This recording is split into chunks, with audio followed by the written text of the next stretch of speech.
¿Qué tal? Vamos a trabajar el día de hoy el gobierno militar de Velasco, pero quiero que me confirmen, chicos, si les hice hasta la clase pasada el gobierno de Belaúnde y el escándalo de la página 11. Díganme, ¿se acuerdan la última clase? La semana pasada hablamos de Prado, la convivencia, sí, hasta el escándalo de la página 11 del gobierno de Belaúnde, ¿verdad? ¿O les debía? Todo bien, entonces ya vamos a hablar de Velasco a continuación.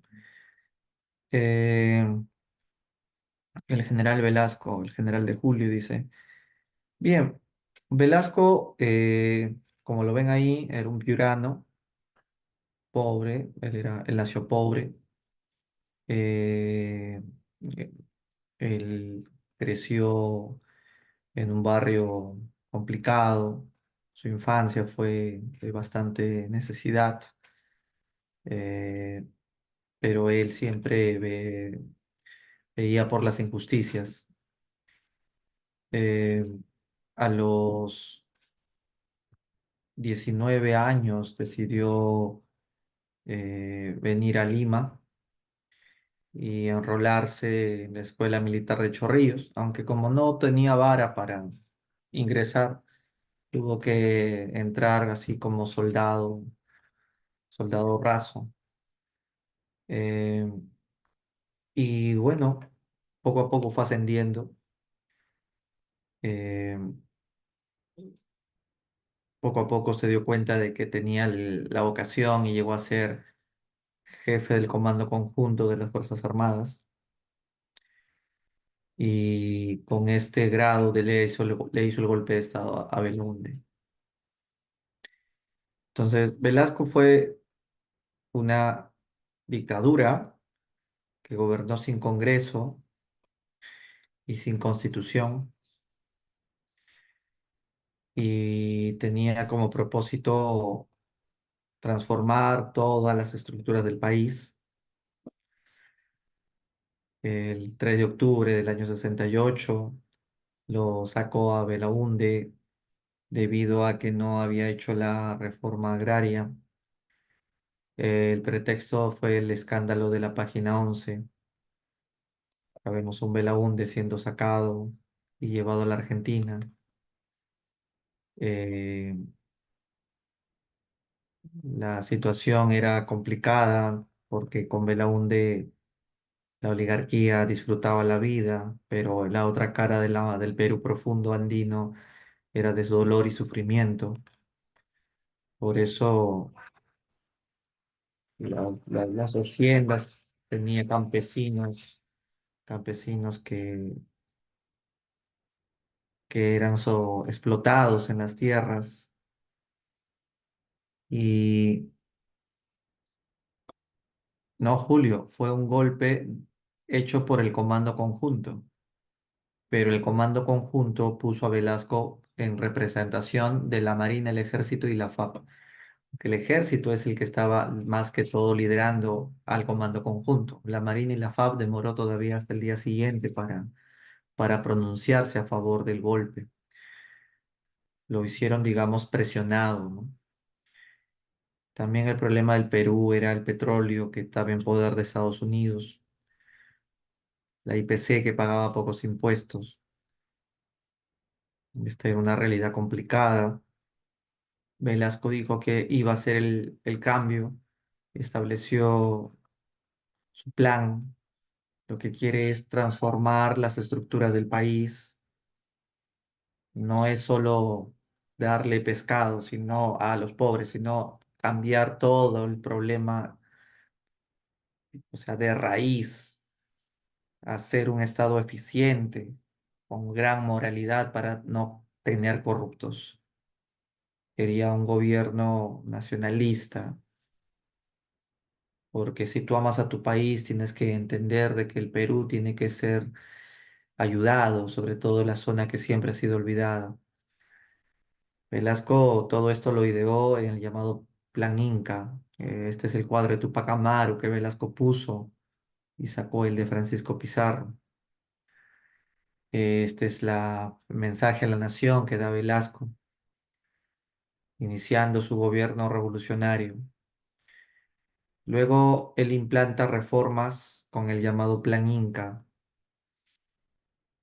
Ningún partido político tuvo el valor de hacer reformas tan importantes y estas las hará Velasco con el Plan Inca, que él no lo hizo solo, sino coordinado con un grupo de militares velasquistas del ejército, que ni siquiera la Marina estuvo ahí en el Plan Inca escribiendo esto.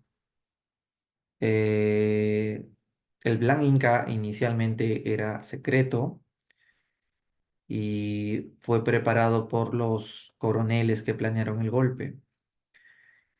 Y ellos eran vinculados con, bueno, estaban, se les llamaba, ¿no? Naceristas a estos generales. ¿Por qué? Porque Nasser fue el presidente de Egipto que aplicó un nacionalismo cuando estatizó el canal de Suez y Velasco admiraba mucho el nacionalismo del mariscal Nasser de Egipto. Tenía un discurso nacionalista. También admiraba al mariscal Tito de Yugoslavia. Este, porque durante la Guerra Fría el mariscal Tito había decidido, él era, Yugoslavia era un país del bloque socialista de la URSS, pero no quería dejarse influenciar por la URSS.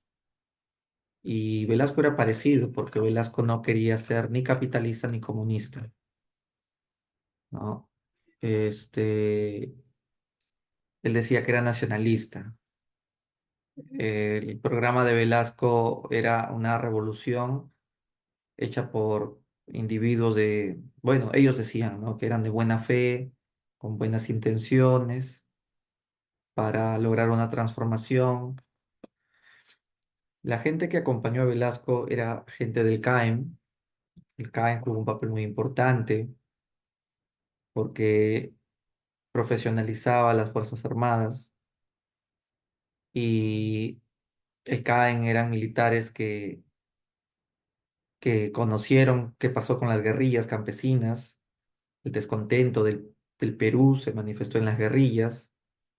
El CAEN son militares que ven la miseria y estudiaban cómo poder solucionar estos problemas con ideas nacionalistas, de contenido social, y estaba lleno de intelectuales muy importantes. Eh, pero hay que decir además que estos militares del CAEN lo que buscan es evitar que cualquier guerrilla comunista tome el poder. Entonces, el CAEN era o el CAEN se formó para evitar que el comunismo haga la reforma agraria. Acá podemos ver entonces que el objetivo del CAEN es que las reformas sean hechas desde el gobierno de Velasco para que el comunismo no las hiciera. Velasco tuvo un acercamiento a la Unión Soviética, se acercó al bloque socialista, eh, sin ser socialista por si acaso. Velasco simpatizó con la URSS, con China y con Cuba para temas de relaciones comerciales. Este, o sea, no era comunista, pero sí se acercó a estos países para pedir ayuda y para las exportaciones. Eh, de la URSS, por ejemplo, recibimos tanques T-55 que Velasco deseaba usarlos para la guerra con Chile, que quería recuperar, ¿no? Arica y Tarapacá. Eh, entonces, teníamos el apoyo soviético. Nuestras armas hasta ese momento no eran muchas. Belaúnde, por ejemplo, había comprado aviones Mirage de Francia. Eh, Velasco lo que busca es tener una relación con la Unión Soviética, nada que ver con Estados Unidos. Entonces se acercó a estos países socialistas para poder tener el apoyo militar y comercial. Y no solo adquirimos tanques soviéticos, sino también armamento o sea, también automóviles, camiones como de Rumanía, ¿no? Aviones Antonov también. La verdad es que estábamos bien armados, éramos el segundo país mejor armado después de Cuba.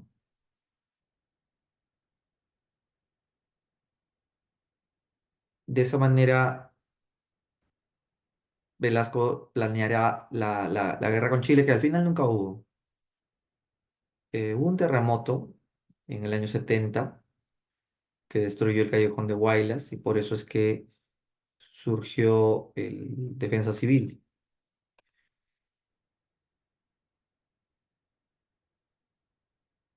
Justo el día del terremoto eh, jugaba, jugaba la selección. Nos habíamos clasificado al Mundial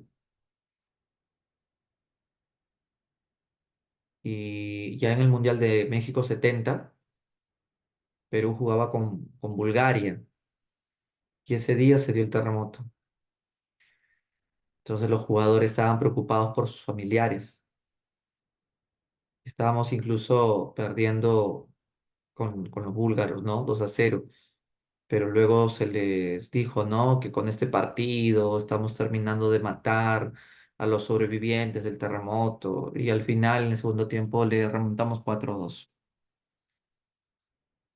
Eh, claro que sí, lo tapó toda la ciudad de Huaraz, perdón, Yungay, ¿no? La ciudad de Yungay, un terremoto muy conocido,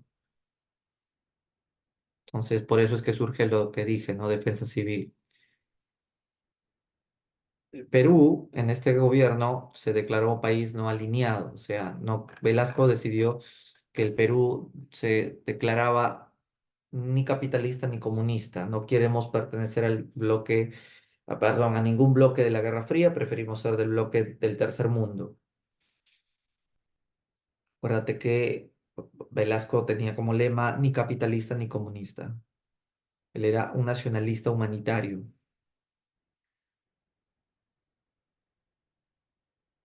También él impulsó la creación del llamado Pacto Andino. El Pacto Andino consistía en crear un mercado común de los países andinos, un mercado común para hacer políticas comerciales con los países vecinos que tienen cordillera de los Andes. Entonces, podríamos decir hasta acá que Velasco fue un gobierno antioligárquico. ¿Qué quiere decir eso? Que está en contra de la gente de clase alta, pero las reformas que va a hacer para perjudicar a la clase alta lo hará Velasco, no lo hará el pueblo. O sea, lo hará desde arriba, no desde abajo. Eh, Sus propuestas populistas, entonces, por eso dicen que es desde arriba. Mm, Porque si hubiesen sido hechas desde abajo, los habría hecho el comunismo. Y esto hubiese terminado en una guerra civil. Velasco tiene un objetivo nacionalista también. Eso significa que busca eliminar todo lo que son las empresas extranjeras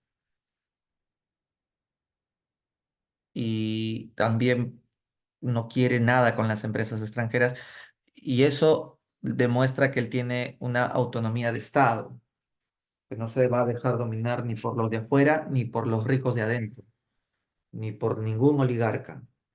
Él no se compra por ningún empresario que le ponga millones de dólares. Velasco no, es incorruptible en eso. Por el contrario, el Estado va a ser el que controle la economía. eh, Apoyado en sus militares. Entonces, lo que busca es una independencia, una autonomía,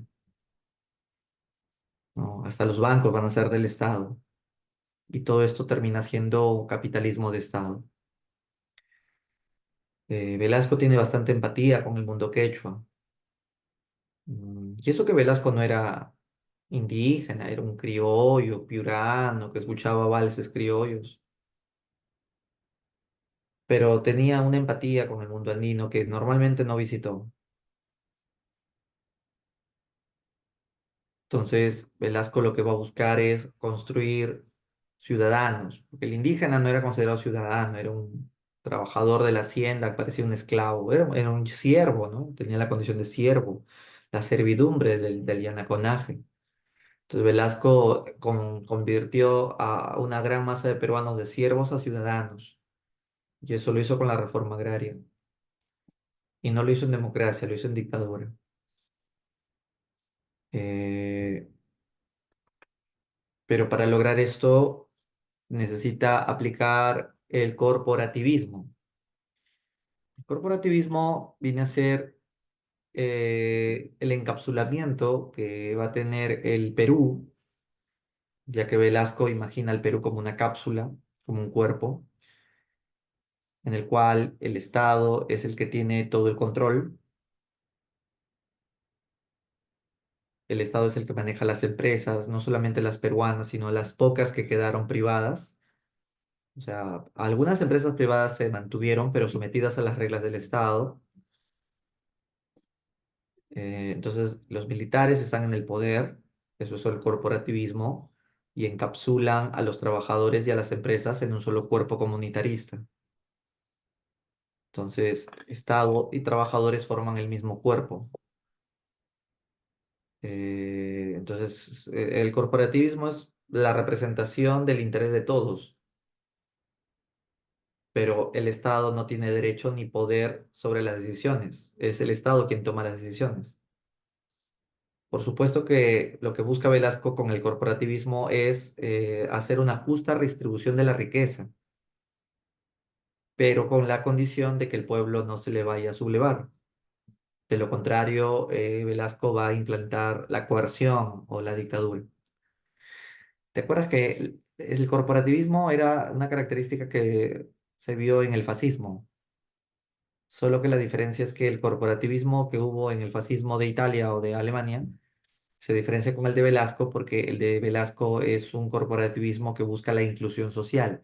O sea, un corporativismo más que todo tildando para la izquierda, sin que sea comunista. No como el fascismo italiano, que era un corporativismo anticomunista y defensor del capitalismo. Este es al contrario, este es un nacionalismo izquierdista.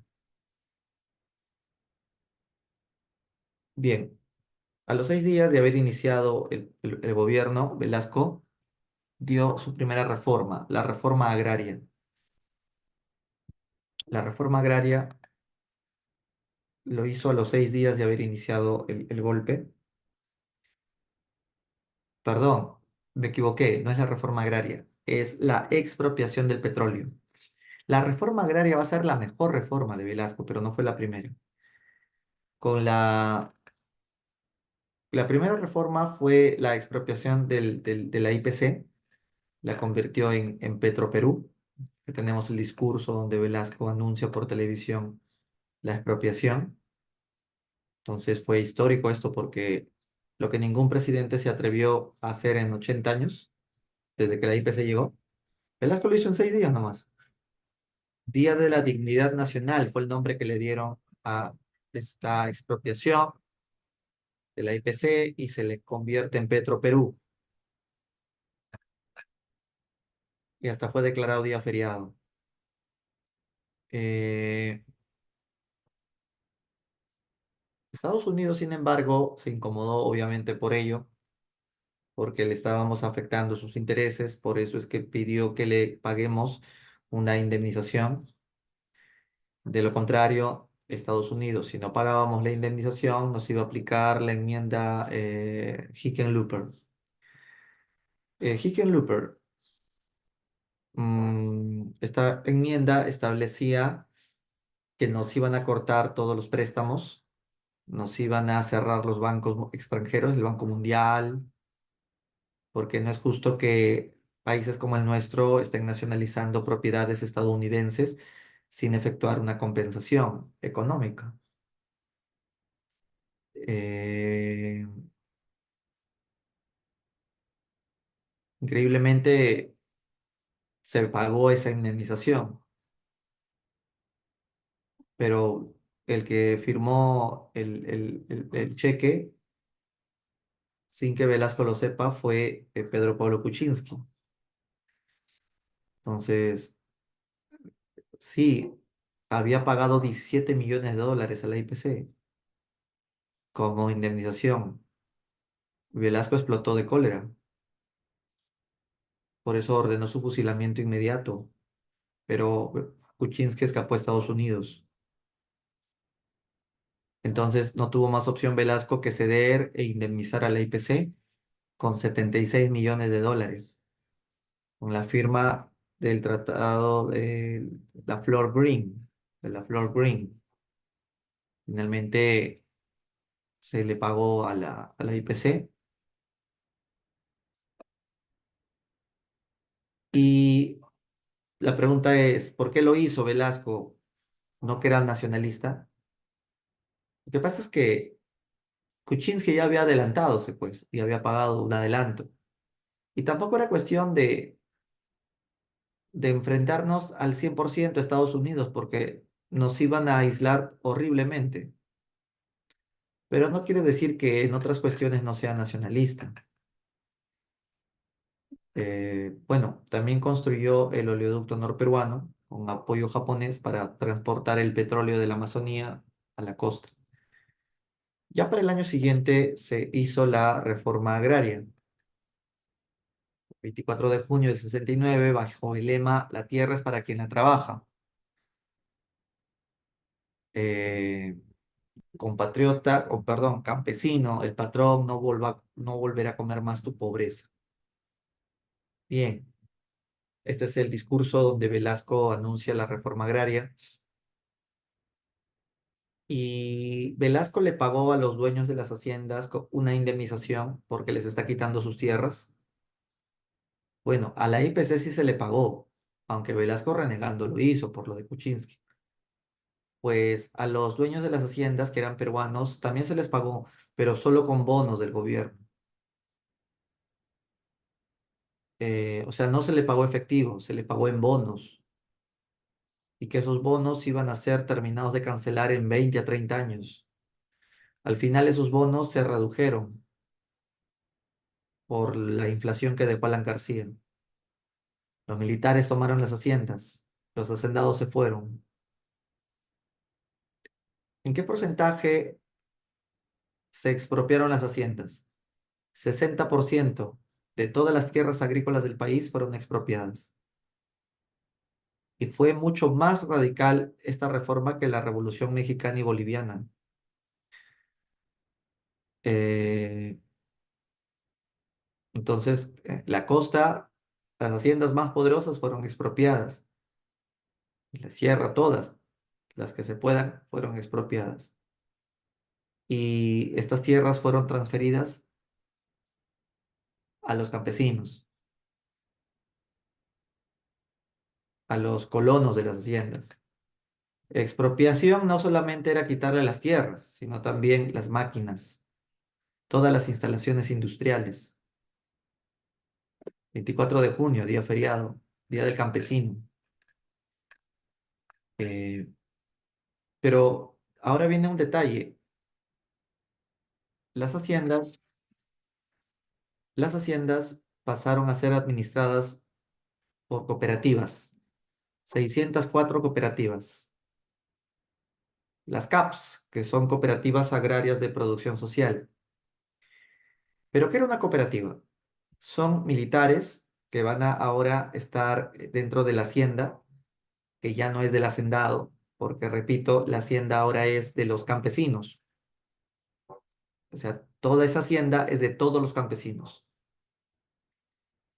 Pero los campesinos se sienten dueños de toda la tierra, pero a la vez no pueden tomar decisiones por su propia iniciativa, ya que están, digamos, muy ligados con el Estado.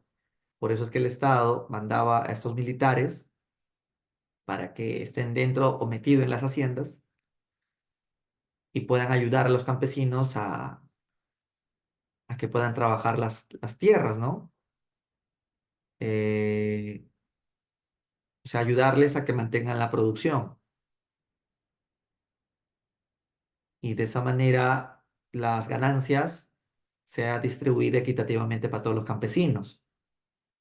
O sea, lo que quiero decir es que la hacienda es de todos, pero no toman sus decisiones porque es el Estado quien envía militares para que ayude a estos campesinos a que estos campesinos se vuelvan empresarios agrícolas. O sea, empresarios de su hacienda para que tengan sus ganancias.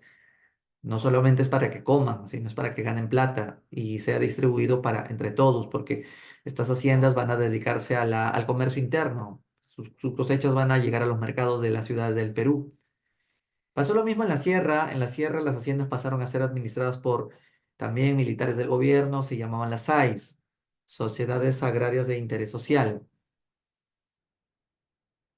Eh, Velasco buscaba parcelar la tierra, ¿sí o no? Velasco buscaba parcelar la tierra para que a cada campesino le toque un lote. No, no quiere eso. Como ya les dije, la tierra es de todos. Todo es de todos. La parcelación vino después, con el siguiente gobierno. Porque si los campesinos están unidos, mejor pues porque todos van a ayudarse para que la producción sea potenciar la producción. Entonces, la idea, repito, de Velasco era que los campesinos, dueños de sus nuevas haciendas, se vuelvan empresarios que sean dueños de su hacienda, ¿no? Todos son dueños de la misma empresa agrícola y las ganancias serán equitativamente repartidas. Pero el chiste está en que esa empresa agraria del campesinado es manejada por militares y técnicos del gobierno. Y estos militares y técnicos asesoran al campesino, le dan su semilla, su tractor, su guano a través de las cooperativas.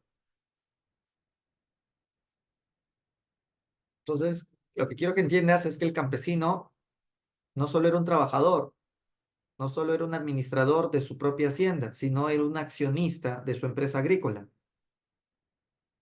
Pero son, o sea, los campesinos son empresarios agrícolas, pero lo chistoso es que la última palabra no la toman ellos, sino los militares del gobierno o los técnicos de las cooperativas, porque estos técnicos decidían casi todo, porque eran parte de la directiva.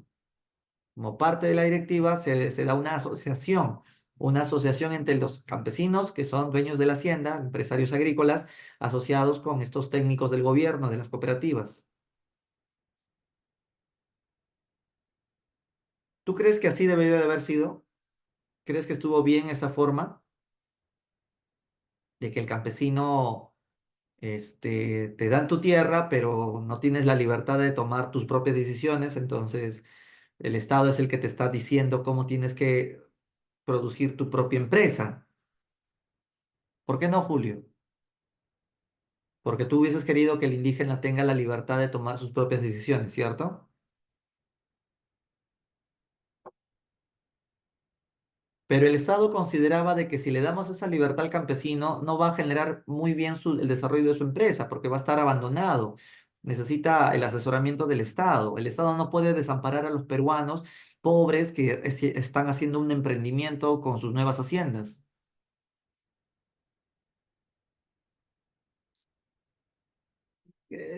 Pero Julio, es cierto, correcto, la modernización es necesaria, pero los campesinos necesitan el apoyo del Estado para lograr dicha modernización, haciendo una alianza entre Estado con campesinos. Pero, Antarqui, imposible que el campesino venda la hacienda porque no la han parcelado. Si lo hubiesen parcelado, ahí sí, cada campesino vende su lote, pero no puedes vender porque la hacienda es de todos los campesinos, digamos de 100 campesinos dueños de toda la hacienda. Imposible venderlo. Pero ¿por qué fracasó la reforma? La reforma fracasó porque estos técnicos de las CAPS ya dejaron de enviar La ayuda técnica, las semillas, los tractores, el fertilizante se volvieron corruptos y vendían sus semillas por lo bajo a otros lados. Entonces, con el tiempo, la asistencia que el gobierno enviaba, los insumos, todo eso, los jefes de las cooperativas no las entregaban del todo, entregaban una parte. Entonces, eso es corrupción, claro, correcto. O sea, vamos a analizar los pros y los contras, ¿ok? Yo no voy a defender la reforma agraria, pero tampoco voy a decir que no sirvió de nada, ¿no? Tampoco quiero decir eso. Antes de la reforma, las haciendas de la costa eran consideradas las mejores haciendas del mundo, porque los dueños de las haciendas, los hacendados, los patrones, los gamonales, los oligarcas, sabían producirla muy bien, no solamente para que todo el país coma, sino también para exportar a Europa la agricultura, azúcar, algodón, esto que ya te contamos. Pero con la reforma agraria, la producción se vino abajo, porque los indígenas no piensan como empresarios. Los que piensan como empresarios son los patrones, pero los patrones ya se fueron porque Velasco los votó. Los campesinos tienen una mentalidad de subsistencia, lo único que buscan es producir lo mínimo para llenar su estómago. Entonces, las ciudades del Perú se quedaron sin comida, la producción era mínima, todo el resto de la hacienda quedó abandonada y seca. Ni siquiera sabían prender un tractor, ni siquiera sabían prender las máquinas que pelaban la caña de azúcar. Todo se secó, todo se oxidó, todo se malogró. Por eso es que tuvimos que importar papa de Holanda. Entonces la reforma agraria fue un fracaso desde el punto de vista económico y productivo. Totalmente de acuerdo, fue un fracaso desde el punto de vista de la producción. Eh, Ahora, ¿quiénes fueron los campesinos que más ganaron? ¿Los de la costa o los de la sierra con las tierras que les dio Velasco? Los que más ganaron fueron los de la costa. ¿Por qué? Porque las haciendas costeñas eran las más grandes haciendas empresariales de azúcar y algodón de los magnates, los Larco, ¿no? Los Geldenmeister. Entonces, estaban más capitalizadas, eran haciendas más modernas. Pero las tierras de la sierra eran de poco valor. Eh, los campesinos de las haciendas de la sierra recibieron haciendas bien atrasadas. Por eso es que los campesinos preferían trabajar sus propias tierras por su cuenta. A algunos les fue peor. Les dieron tierras, pero no se podía sembrar nada ahí. Con la justa se podía hacer pastizales para el ganado. Hubo algo peor que eso todavía. En Ayacucho, en Huancavelica, en Apurímac, ni siquiera nadie llegó a recibir ninguna tierra. Ahí en esa parte no llegó la reforma agraria. Es que no fue al 100% tampoco. Te dije que fue un 60% la reforma agraria. Entonces, como esa parte del sur del Perú, Ayacucho sobre todo, siguió pobre, por eso es que ahí se entiende que surgió Sendero, porque Sendero supo captar la atención de la gente pobre para la alternativa comunista. Eh, entonces, si Velasco no hacía la reforma agraria, ganaba la guerra Sendero Luminoso. ¿Están de acuerdo con eso? ¿Están de acuerdo con esa frase? Si Velasco no hacía la reforma agraria, ganaba la guerra Sendero.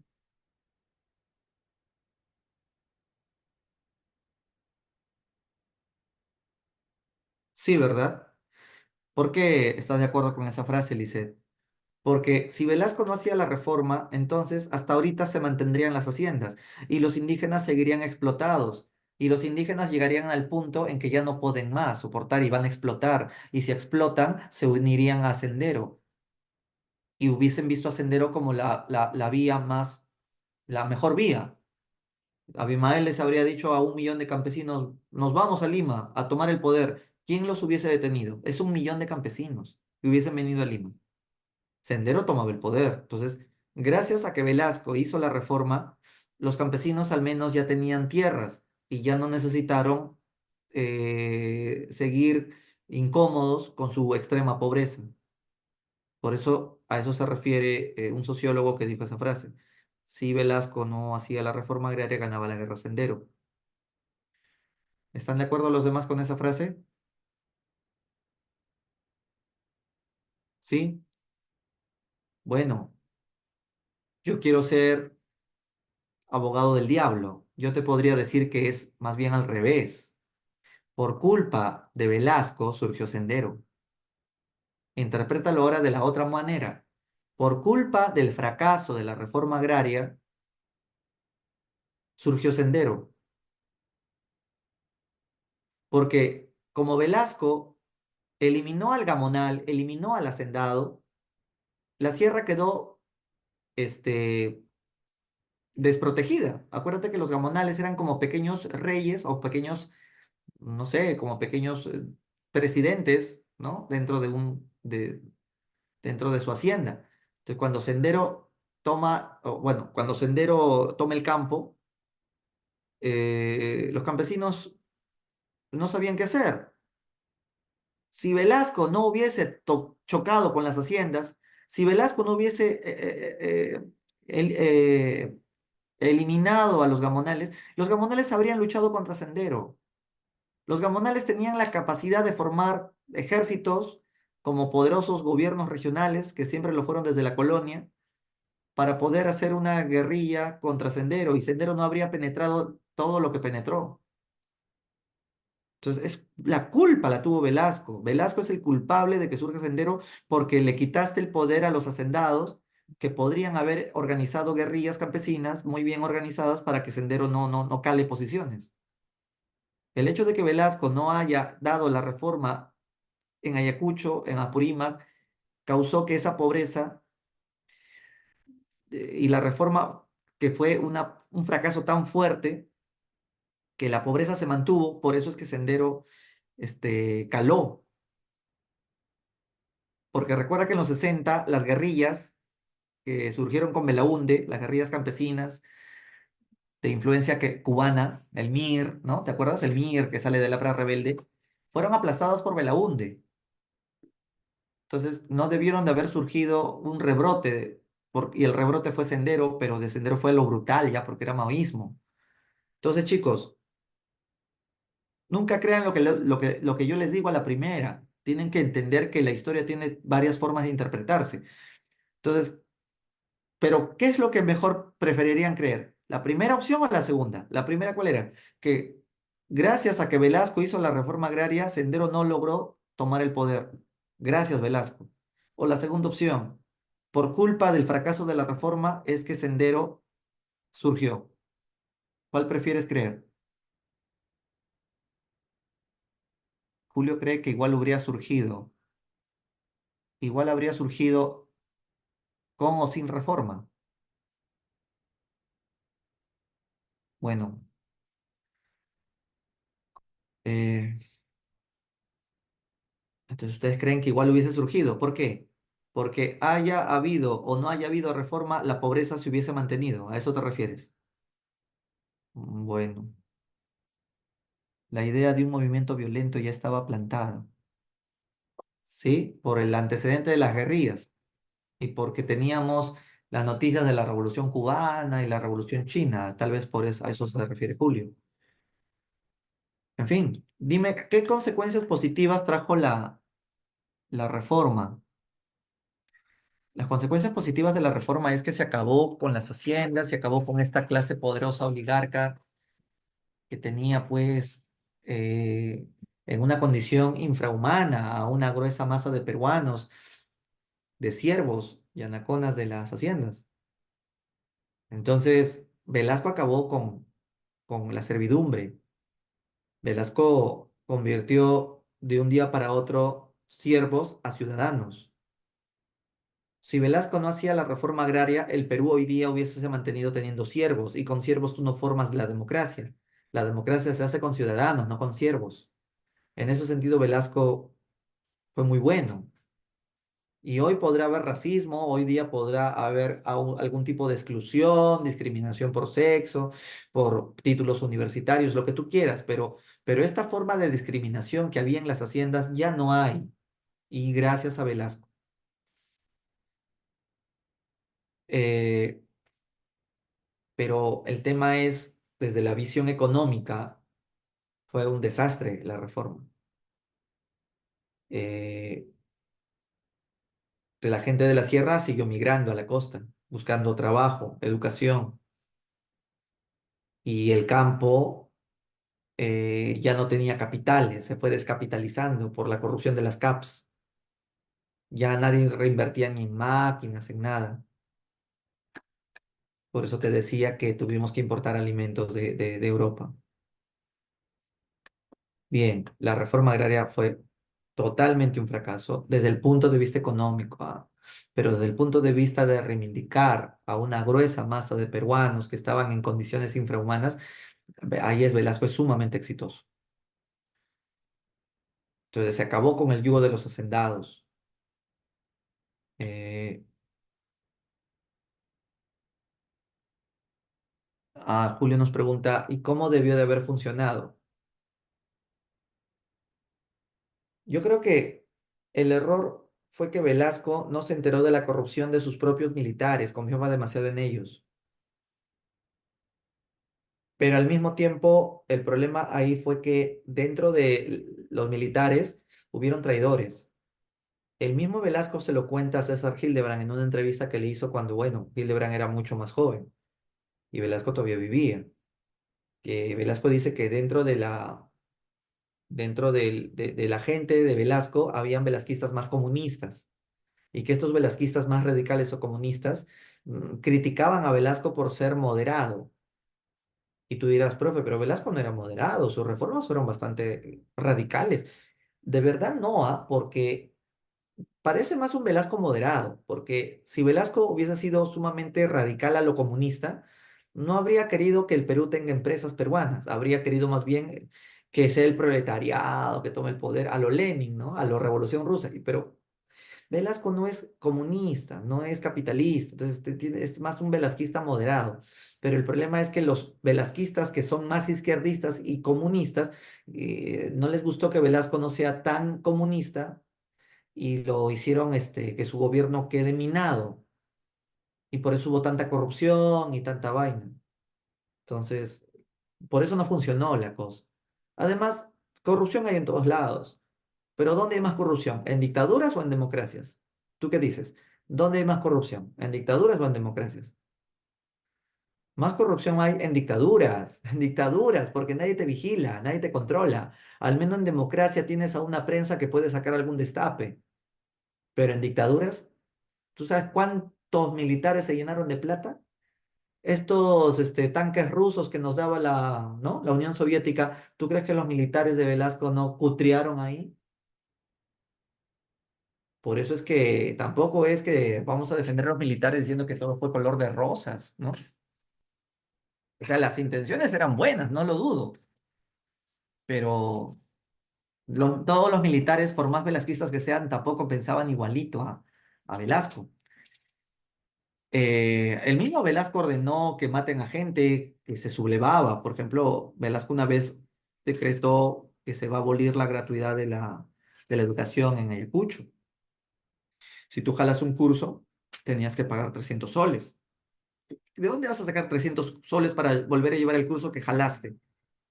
Si una familia campesina nomás ganaba 10 soles en la chacra, tendría que dejar de comer todo un mes para pagarle el curso a su hijo. Entonces los estudiantes se sublevaron, se rebelaron en Huanta, en Ayacucho, porque Velasco estaba anulando la gratuidad de la educación.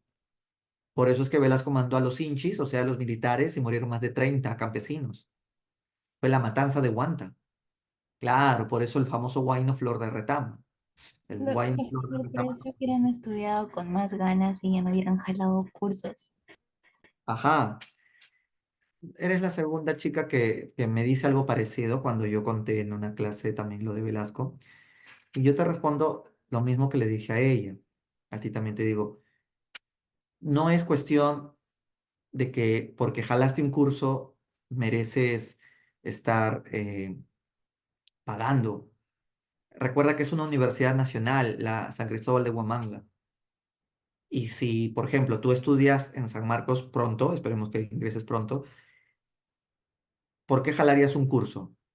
Tú dirás, tal vez porque flojeé, no es tanto eso. Por ejemplo, yo jalé un par de cursos, yo he jalado en mi carrera porque tenía que trabajar, porque tenía que llegar tarde a mi casa, porque estudiar y trabajar cuando estudias y en una universidad nacional es difícil a veces hacer las tareas, más aún campesinos o niños campesinos o jóvenes universitarios campesinos que tienen que trabajar en la chacra del papá y luego hacer sus tareas y a veces no siempre hay dinero para comprar libros y todo esto, ¿no? Además, no siempre has tenido una buena base educativa para poder rendir en los estudios y a veces desapruebas. Y lo justo es que si desapruebas, pues el Estado no tiene por qué estarte cobrando, más aún si eres familia de bajos ingresos. Entonces, para eso es la gratuidad de la enseñanza. Entonces, ahí es donde los campesinos protestaron y entonces ahí atacó el ejército. Y bueno, Velasco es el autor de esta masacre. Por eso el triste guainito Flor de Retama que nos hace ver esto, ¿no? De los hinchis que matan campesinos. Bueno, eh, entonces es así como la reforma agraria tuvo sus cosas agrias y también eh, reivindicativas. Mm, ¿qué fue qué fue de los hacendados que lo perdieron todo?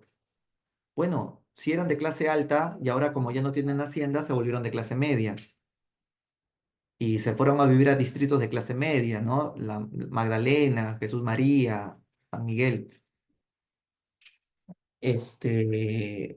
Pero lo bueno es que gracias a Velasco se acabó con la oligarquía. Pero ¿sabes cuál fue el detalle? Se acabó con la oligarquía, gracias Velasco, pero no se acabó con la cultura oligarca. La cultura oligarca se mantuvo. ¿Eso qué quiere decir? Que los ex hacendados, que ya no son nada, lo perdieron todo, mentalmente todavía se siguen alucinando señores feudales, imagínate, a pesar que ya no lo son. Y esto es cultural. Entonces, la clásica forma de decir, disculpe, ¿usted sabe con quién está hablando? Tú no sabes con quién te has metido, tú sabes quién soy yo. Esas formas de hablar, que seguramente más de ustedes lo han escuchado, es una forma de sentir culturalmente a un señor feudal metido en tu cabeza. Lo que pasa es que los cambios culturales demoran mucho para que acaben. Ahora, la cultura oligarca, la cultura del mandón, se ve en los políticos, se ve en los políticos. O sea, me acuerdo que en la cuarentena no podías salir a la calle, ¿no? Por la cuarentena. Y ¿cómo se llama? Milagros Leiva, pues salió sin permiso y la policía la detuvo. Usted no puede estar transitando y Milagros Leiva llamó al general, no sé qué. General, por favor, ayúdeme, la policía me ha detenido. O sea, ¿qué hace llamando al general? ¿Qué está diciendo? Disculpa, yo soy Milagros Leiva, soy periodista. O sea, yo conozco mis contactos, tú sabes con quién estás hablando, policía, a mí no me detienes. ¿Te das cuenta? O sea, todavía tenemos eso. Y no solamente de periodismo, también congresistas. A Luz Salgado también la detuvieron y decían, disculpa, yo soy ex congresista. Sí, ni siquiera era congresista, era ex congresista, ¿no? Eh, no, Julio, mira, Milagros Leiva no es izquierdista, no trabajaría en Willax, ¿no? Milagros Leiva defiende a la derecha. Bueno, la derecha caviar. Ah, la Chichi. Ah, bueno. Cecilia Valenzuela, su buena, es ella sí, antifujimorista, por ejemplo, ¿no? Entonces, la cultura oligarca se ve en los políticos, ¿no? Eso todavía se ha mantenido. Mm, bueno, entonces, se les indemnizó a a los hacendados porque les quitaron su hacienda? Sí, pero se les pagó el 1% del precio real de su hacienda. Se les pagó solo el 1%. Y como te dije hace un rato, fueron entregados en bonos. Y si los patrones denunciaban, el Estado les hacía juicio. Y en quechua todavía, para que no entiendan. ¿Ya? Entonces, eso fue criticado también porque hasta el día de hoy, los nietos de los ex hacendados siguen en juicio con el Estado. Ellos exigen que se les pague el precio real por metro cuadrado, precio actual por cada metro cuadrado de la hacienda que Velasco le quitó a su abuelo. Entonces, ¿cuánto tendría que pagar el Estado? La verdad es que fueron 20.000 peruanos afectados. Y en la actualidad, una hectárea de caña de azúcar está cotizado en $15.000. Una hectárea de terreno para sembrar caña de azúcar está cotizado en $15.000. Más el interés de los bonos, es 8% anual. Mira, actualmente la deuda que el Estado le tiene a los hacendados, que todavía el Estado no les pagó, no les indemnizó, son $530 millones. Y el Estado no le ha pagado nada. Velasco incluso prefirió indemnizar a Estados Unidos con el tema del petróleo de la IPC, pero a peruanos no los indemnizan. Los tiene hasta ahora paseando. El Estado no creo que les pague esa deuda. Por supuesto que Velasco usaba como argumento de que ellos eran abusivos. ¿Lo eran? ¿Los hacendados eran abusivos con los campesinos? Bueno, campesino tenía que arrodillarse cuando el patrón pasaba con su caballo montando su chalán. Todos arrodillados, postrados. Se tenían que hincar así, postrados. Hubo un campesino orgulloso que no lo quiso hacer. A martillazo le rompieron las rodillas para que quede eternamente postrado y no se levante nunca más. Pero también hay fotografías, como lo dice Julio, que muchos campesinos le tenían cariño a su patrón, porque era como un padre, como un inca. Entonces también habían patrones que eran queridos y muchos extrañaban a los Graña, por ejemplo, donde producían las naranjas Wando. Ah, claro, Julio, también otros los cargaban como si fuera un inca. También había eso, o sea, había de las dos cosas un poco. Más había de lo malo, lamentablemente. Eh, bueno, hablemos un poco del CINAMOS. Significa Sistema Nacional de Movilización Social. Eh, el CINAMOS era una forma de demostrar el encapsulamiento que el Estado le tenía a la población. Eh, por ejemplo, Velasco necesita un partido político, pero imposible. Él no va a crear ningún partido político porque los partidos políticos están vinculados con la corrupción. Entonces se quemaría Velasco si crea un partido político, pero necesita el apoyo del pueblo. Los partidos políticos sirven para que el pueblo pueda organizar el apoyo al líder político. Entonces, ante la ausencia de un partido político, porque Velasco criticaba la existencia de los partidos, él creó en su reemplazo de un partido el Sinamos, para que movilices a la gente y se busque el respaldo popular en las calles. Entonces la gente se movilizaba en las calles, gritaban a favor de Velasco, viva Velasco, pero no es que la gente salía de manera espontánea, era el mismo Estado quien los organizaba en masa para que salgan a decir viva Velasco, que estamos contigo y todo eso. Entonces el Estado controla a la sociedad para temas políticos.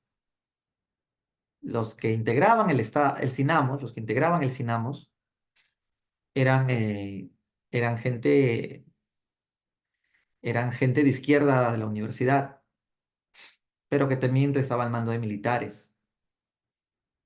Hubo un sociólogo, por ejemplo, que estaba impulsando la creación del Sinamos, que se llamaba Carlos Delgado. Y como ves en la imagen, Tupac Amaru se convirtió en el logo de la dictadura, en el logo del Sinamos. ¿Por qué elegir a Tupac Amaru? Porque Tupac Amaru es el único peruano que podemos decir que no tuvo ningún acto de corrupción. O sea, de todos los personajes de la historia del Perú, ¿cuál es el más honesto, el más pulcro, el que no le podemos culpar nada, ni siquiera una sospecha de nada, de corrupción, ni de deshonestidad? El único, Tupac Amaru, el único. Esa es la creencia, ¿no? de Velázquez con el Cinamos. Y entonces el Cinamos eh, creaba la idea de que ahora vamos a vivir sin amos. El Cinamos incluso organizó actos culturales, concursos de wine, etcétera, en el Estadio Nacional, reivindicando lo indígena. Incluso el Cinamos tuvo bastante presencia en los asentamientos humanos, porque Gracias al Cinamo se podía lograr que algunas invasiones que habían puesto su casa con esteras se puedan formalizar. Fue el caso de la invasión que hubo al Arenal, que luego se convierte en Villa El Salvador, ¿no? 100.000 habitantes, ¿no? Con la clavaron sus esteras ahí en la época del gobierno. Y fue el Cinamos la que ahí estuvo ahí siempre ayudando para que el Estado formalice eh, su, su creación como distrito. Eh, Obviamente que a cambio de que la gente de Villa El Salvador siempre salga a las calles gritando que Velasco es lo máximo. Bien, eh, entonces, esto es una forma de demostrar que el Estado está metido en tu vida, el Estado está ahí dirigiendo tu destino. Y la gente está contenta de que el Estado es como un padre que está ahí preocupado por mí. Aunque claro, tampoco es bueno que un padre esté siempre atrás de ti en todo, porque después vas a pedirle y reclamarle, oye viejo, ya pues déjame vivir, ¿no? Dame libertad. No, que me preocupo por ti, por eso quiero saber a dónde vas, cómo respiras, con quién sales, qué hablas. Entonces, un poco eso era la relación tóxica que tenía el pueblo peruano con el Estado de Velasco. Actualmente, ¿cómo es la cosa? Actualmente, ¿tú crees que el Estado se comporta como el Estado de Velasco, que vela por ti, está atrás de ti, viendo tus problemas, tus necesidades o dirigiéndote la vida? No, pues no, para nada. Tú tienes totalmente un divorcio con el Estado, ¿no? Porque si el Estado estuviera solucionando tus problemas, se desapareció la inseguridad ciudadana, la presencia policial estaría en tu barrio, ¿no? Pues cuando el Estado se retira o te abandona, es como cuando tu papá te abandona. Entonces, cuando tu papá después quiere impedirte que lo respetes, ¿por qué lo vas a respetar al padre si el padre te ha abandonado? Igual, tú como Estado, ¿cómo le puedes pedir respeto a la ley, a la población, si la población sabe que el Estado ni siquiera cumple la ley y el Estado es tan corrupto como la sociedad y el Estado ni siquiera vela por tu seguridad? La relación Estado-sociedad es como una relación padre con hijos. Lo emocional es muy fuerte, más en sociedades como la nuestra, que son muy emocionalmente relacionables. Eh, en el tema económico, vamos a hablar ahora de lo económico. Velasco quería que el Estado maneje las empresas, entonces nacionalizó todo. ¿Con qué objetivo? Cree que si el Estado es dueño de todas las empresas, las riquezas van a quedar adentro o afuera. Adentro, pues, porque son empresas peruanas. Si fueran empresas extranjeras, el extranjero se va a llevar una gran parte de la riqueza peruana y la ganancia. Por eso nacionalizó las empresas. Petroperú, Pescaperú, Hierro Perú, Aeroperú, Enter Perú, Enafer Perú, en fin, seguro han escuchado esos nombres, ¿no? Que terminan en Perú. Sin embargo, no expropió el BCP, tampoco expropió la Sauder. Y claro, tú preguntarás, entonces, ¿y por qué no expropió todo? ¿No que era bien macho nacionalista Velasco? Lo que pasa es que tampoco conviene cortar toda relación con la propiedad privada o con la empresa privada. O sea, el chiste acá es que si bien va a permitir que un mínimo porcentaje de empresas privadas se mantengan, pero muy mínimo porcentaje, ¿ah? Se mantengan, pero tienen que estar subordinados a las decisiones del Estado. Y eso es una forma de demostrar no solamente que el Estado está teniendo mucho poder, sino esta es una característica de lo que ya te dije hace un rato, encapsular a todo el país en un cuerpo, corporativismo. Y de esa manera Velasco no se deja dominar ni por las grandes millonarios oligarcas, ni menos por los Estados Unidos, porque hasta la empresa privada va a estar sometida a las leyes del Estado. Pero por supuesto que más empresas van a ser del Estado, y a eso se llama capitalismo de Estado. ¿Significa entonces que al finalmente Velasco era o no era capitalista? ¿Sí o no? ¿Velasco era o no era capitalista? Su lema era ni capitalista ni comunista. ¿Velasco era o no era capitalista? Respondan. ¿Cómo que medio? ¿Sí o no, Lisette? ¿Sí o no? Nada que un poquito. ¿Era o no era capitalista? Su lema era ni capitalista ni comunista. La respuesta es que sí es capitalista. Lo que no es imperialista. Cuando en su lema él decía ni capitalista ni comunista, la palabra ni capitalista se refiere a que no voy a dejar que los Estados Unidos y las empresas extranjeras vengan acá a llevarse nuestras riquezas, pero sí quiere que haya un capitalismo hecho por peruanos, pero el Estado sea el dueño de las empresas. Eso se llama capitalismo de Estado. ¿Por qué fracasó las empresas peruanas? Porque para que las empresas peruanas funcionen se necesita el financiamiento externo. Necesitamos que los extranjeros nos financien nuestras empresas. Entonces, ¿hay autonomía? No hay una verdadera autonomía. Seguimos con dependencia. Pero por otro lado, también Velasco creó la Ley de Industrias. Y con la Ley General de Industrias se buscaba que el Perú se industrialice en automóviles, refrigeradoras. No necesitamos estar dependiendo de tecnología extranjera. Podemos hacerlo nosotros también. Sí se puede. Sí se puede. Y acá se ensamblaron los autos Datsun. Venían por partes, pero acá los ensamblábamos. Tuvimos industrias. Pero ¿cuál era el problema? Que para poder ensamblar una refrigeradora, una cocina en Perú o un automóvil, necesitábamos necesariamente traer bienes de capital de afuera. ¿Qué es un bien de capital? No es una materia prima. La materia prima lo tenemos nosotros bajo la tierra. Un bien de capital es una parte de la máquina para armar la máquina más grande.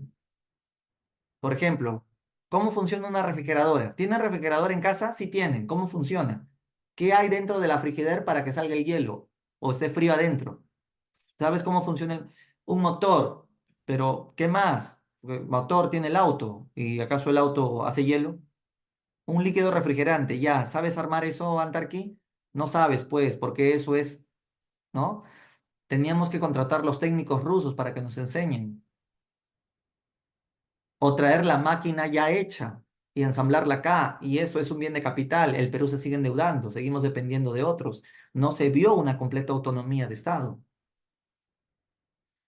Y como parte de este deseo de Velasco de hacer la industria, también creó la comunidad industrial, en la cual se establece dentro de la comunidad industrial, los obreros de una empresa tienen derecho a tener hasta el 50% de las acciones.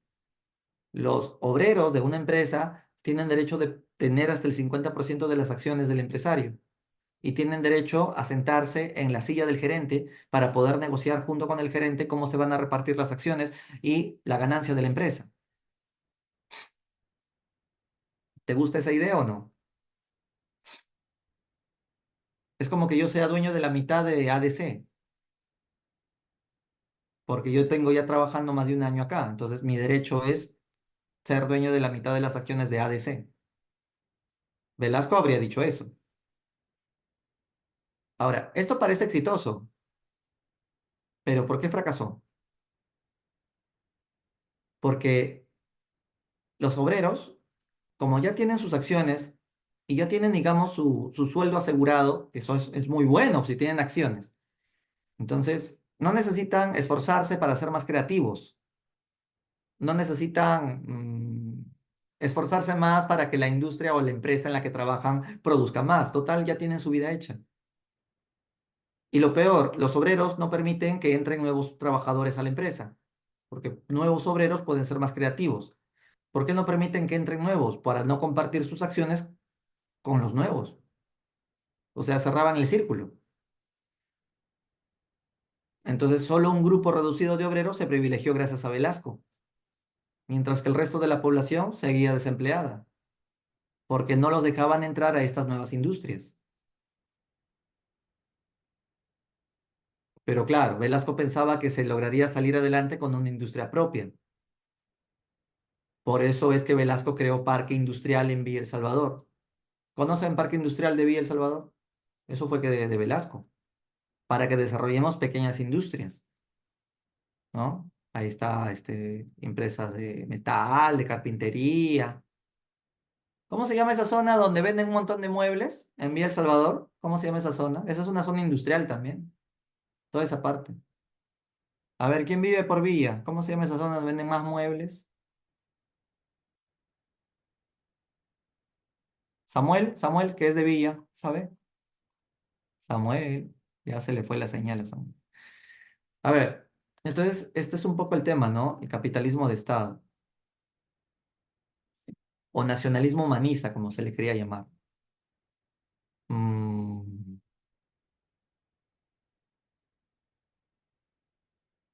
eh,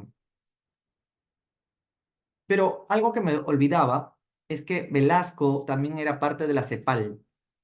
¿Han escuchado hablar que era la CEPAL? La Comisión Económica para América Latina. Y lo escribo. La Comisión Económica para América Latina. Velasco con esto continuó una política sobre la industria. Se promovió la exportación de industria de motores, tractores, pero ¿a quién le vamos a vender nuestras pequeñas industrias? A países andinos, a los países vecinos nuestros que integran el Pacto Andino, Bolivia, Ecuador, Colombia, Venezuela. La idea de la CEPAL era que toda América Latina esté vinculado a la industria, sobre todo los países del Pacto Andino. Los más parecidos al Perú son Bolivia, Ecuador, Colombia y Venezuela. Eh, bien, reforma educativa. Velasco contrató al ministro de Educación, un filósofo, Augusto Salazar Bondi. Obviamente que era un izquierdista este filósofo, pero muy intelectual. Eh, lo que buscaba Velasco con la educación era forjar el hombre nuevo. Por eso es que el quechua se declaró segundo idioma oficial y el uniforme único escolar. Hasta la televisión tenía programas en quechua. El hombre nuevo, sin embargo, nunca se logró terminar de formar porque se prefería las técnicas de didáctica pedagógica antes que subir el nivel a los contenidos de los cursos. Además, teníamos al SUTEP como un sindicato de profesores que estaban siempre en contra de Velasco. Pero para Salazar Bondi, el problema de la educación era que era muy memorista, muy burocrática, había mucho analfabetismo.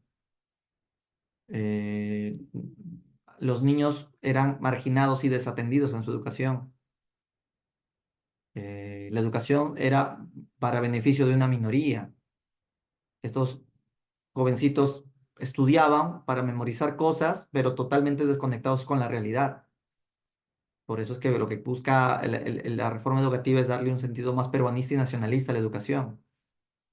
Por eso si tú le preguntas a tu abuelo o a tu bisabuelo cómo era la educación en tiempo del gobierno militar, te va a decir que era muy civismo, mucho civismo había, mucho respeto a los mayores, himno nacional, los desfiles militares eran muy disciplinados, ¿no? No como ahora, que la gente marcha por obligación en fiestas patrias. En tu colegio, ¿te obligaban a marchar o tú voluntariamente ibas a la marcha de tu colegio? Todos eran obligados y los chantajeaban por un punto, una nota, la clásica. Entonces no hay un sentimiento que te nazca. Yo quiero marchar por amor al Perú, porque me gusta demostrarle mi cariño a mi país, no por una nota. Con Velasco la cosa era distinta. La pierna la levantaban 90 grados, algunos hasta 180. Hasta las chicas, ¿ah? Las chicas dicen que la levantan 360, pero bueno, no he visto eso. Entonces, de esa manera, la educación era algo muy importante para Velasco. También expropió la prensa, hizo la reforma, expropió los canales, la televisión, los periódicos. eh, y eso fue malo, ¿no? Porque no le puedes cortar la libertad de expresión a la prensa. Velasco decía que lo hacía porque los periodistas dan noticieros basura. ¿Qué noticias pasaban los periodistas? Cosas de Lima, cuando los problemas del interior del país necesitan también ser atendidos. Por eso es que Velasco decidió entregarle la prensa a los sindicatos, a los campesinos, a los estudiantes de San Marcos. Cada uno que se agarre un canal, una radio, un periódico, para que ellos digan los verdaderos problemas del país. Pero no funcionó. Entonces Velasco les dijo a los periodistas, mejor ustedes nomás den la noticia, pero pobre que me critiquen. Entonces Velasco escribía las noticias. 3, 2, 1 en el aire. Estas son las noticieros de 24 horas. El gobierno militar de Velasco es uno de los mejores gobiernos que ha tenido la historia del Perú. Todo está extraordinario, full chamba, no hay desempleo, la reforma agraria ha sido todo un éxito. Vamos a una tanda comercial y seguimos hablando con más éxitos del gobierno revolucionario. El periodista se moría por criticar a Velasco, pero no podía porque cuando daba la vuelta detrás de las cámaras estaban los militares ahí escuchando las noticias. Todos los noticieros quedaban sometidos a la revisión del gobierno, del SINADI, que era el Sistema Nacional de Información. Controlaba los medios con una oficina central de información. Entonces, lo que hacía Velasco era poner televisión con programas muy educativos, pero no en inglés. Fuera de acá, Carlos Santana, vas a venir acá drogado a cantar rock en el estadio de San Marcos. En una los votó, no dieron su concierto. Pero hola, Yola, sí era muy querida por los niños. Ay, Yola, ¿por qué te fuiste, Yola? Yo aprendí contigo los mares, ¿no? La canción de los mares era muy bonita. Pero también le hacía la competencia el tío Johnny, el tío Johnny, que tomaba su vaso de leche con los niños. ¿Ves a este niño? El tío Johnny le preguntó, ¿con quién has venido? Con mi mamá. ¿Y tu papá por qué no ha venido al programa? Está trabajando. Ah, ya. ¿En qué trabaja tu papá? Es militar. ¿Militar? Sí, trabaja con el presidente. Ah, ya, con Velasco. Ah, ya. Seguro debe de comer carne todos los días, ¿no? Por decir eso. Al día siguiente, Velasco ordenó que se cierre ese programa y el tío Johnny tuvo que escapar del país. ¿Cómo vas a decir eso, pues, tío Johnny? Estás mandándole una indirecta a los militares, que solamente los militares comen carne porque son una tira de corruptos ahí, ¿no? Entonces, no te puedes meter con el gobierno. Si el gobierno, es que en una dictadura no puedes rajar del gobierno, te castigan feo. En una democracia sí, pues. En una democracia, pues, Carlos Álvarez, JB, puede imitar a los políticos y bacán, pues, eso es lo bueno de la democracia, ¿no? Hay que ser tolerantes. Pero imagínate Carlos Álvarez imitando a Antauro en el gobierno de Antauro. Ya fue fusilado Carlos Álvarez si hace eso. Es diferente, ¿cierto? Yo no me llamo Natacha. ¿Cómo te llamas, Julio? Ah, obvio, pues, Julio. Tú no te llamas Natacha, Julio. Yo no estoy hablando de la miniserie, yo no me llamo Natacha, Julio. Estoy hablando de la novela Natacha. La novela Natacha con Ofelia Lazo y Carlos Brume. Natacha era una sirvienta que trabajaba en una casa de clase alta en Lima y el hijo engreído de la casa de clase media alta se enamora de la sirvienta, o sea, de Natacha, y se casan. Y de eso trata la novela, de cómo una provinciana se puede haber fijado en un hombre de clase alta. Y esa es una forma de demostrar que hasta la migración y los andinos están haciendo arribismo social. Y es la venganza de los provincianos que fueron excluidos por una Lima aristocrática. Espera, hay dos Natachas. Sí, hay dos Natachas. La Natacha que la hizo una venezolana. Ya me olvidé cómo se llama. Que la daban en los años 90. A colores esa era. Ya, pregúntale a tu mamá. Mamá, cuando tú eras niña veías Natacha a colores. Sí, porque la abuela veía la Natacha en blanco y negro. Claro. Ya. La crisis económica. Eh, Hubo una crisis debido a que el fracaso de la reforma agraria, que nos había dejado endeudados, la producción cada vez era más baja, la deuda externa crecía, eh, y lo peor es que la Guerra Fría, el precio del petróleo de los países andinos había subido, y entonces mm, la industrialización no se vio no hubo desarrollo de mercado interno, eh, el sector privado no invertía, el sector extranjero se fue. mm, entonces, las cosas empezaron a subir por la crisis petrolera de los países árabes. Antes de eso, teníamos unos automóviles grandes que consumían mucha gasolina, pero no nos afectaba porque la gasolina estaba barata. ¿Han visto que hacen colectivos unos autos que se les llaman yates? Unos autos colectivos tipo Al Capone, que todavía creo que ya no hay en Lima. Antes había, todavía por la Colmena, esos colectivos que te llevan al Callao, unas lanchas.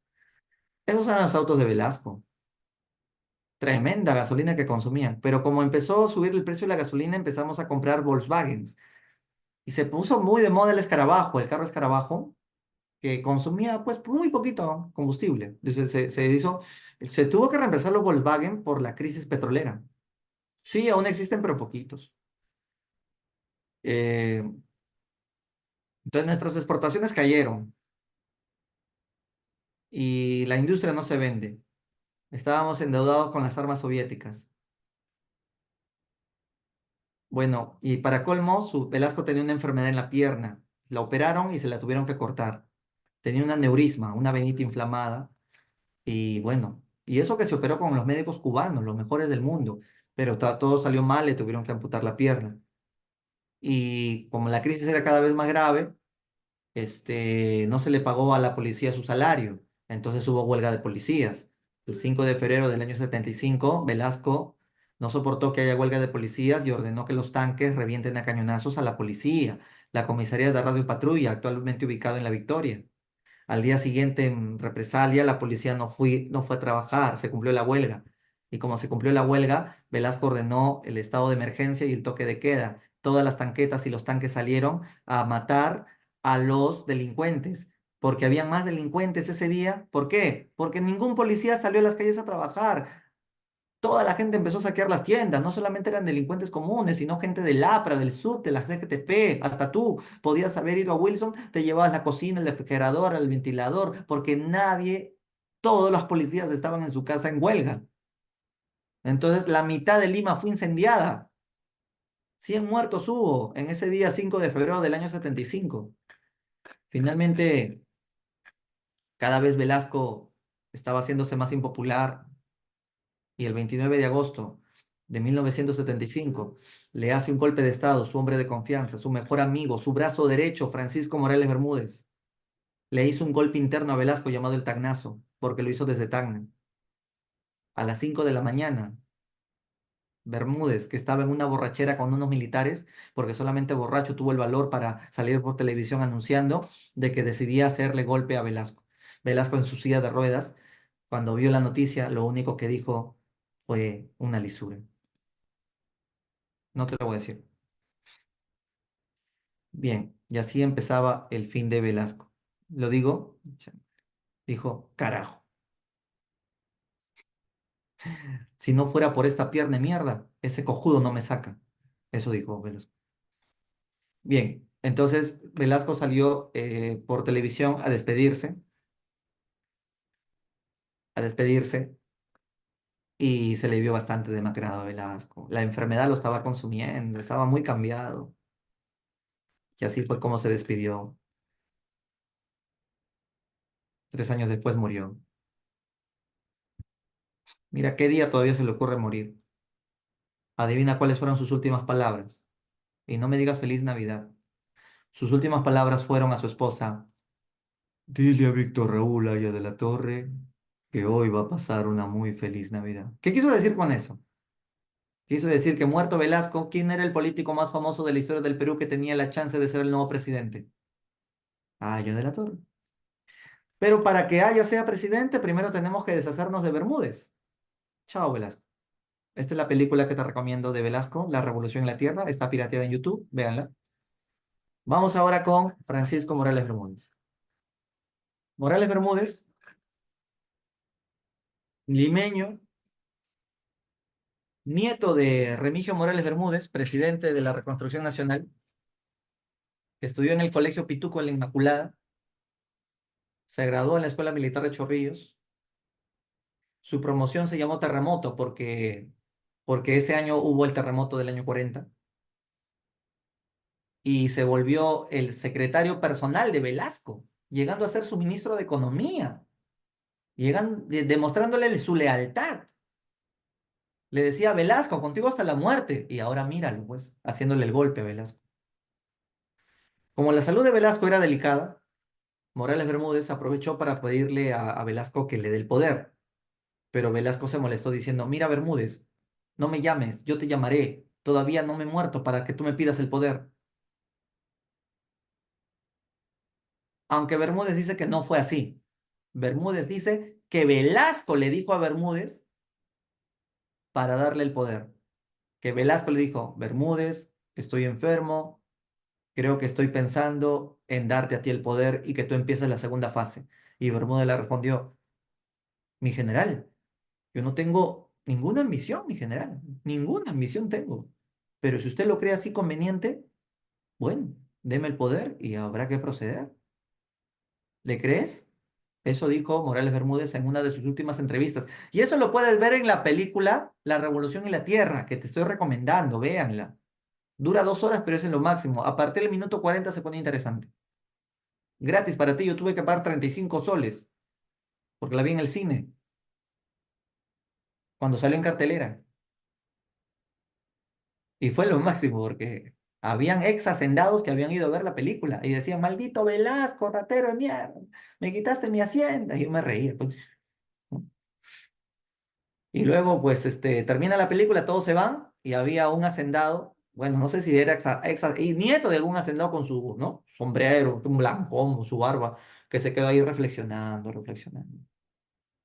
Y yo lo miro, lo alumbro con mi celular de mi linterna y me mira, pues, con cara de perro. Me miró con cara de yanacona todavía. O sea, con cara de que yo soy su yanacona y me fui mejor. Ya, y yo les quería hacer una pregunta sobre, ¿no? Porque como a mí me gusta la historia, quería a ver que entrevistarle, pero no, me miró con cara de que me odia, entonces me fui nomás. Y perdí la oportunidad. Y de ahí al mes siguiente empezó la pandemia y bueno, ya fue la última vez que fui al cine. Me he vuelto a ir al cine desde esa época.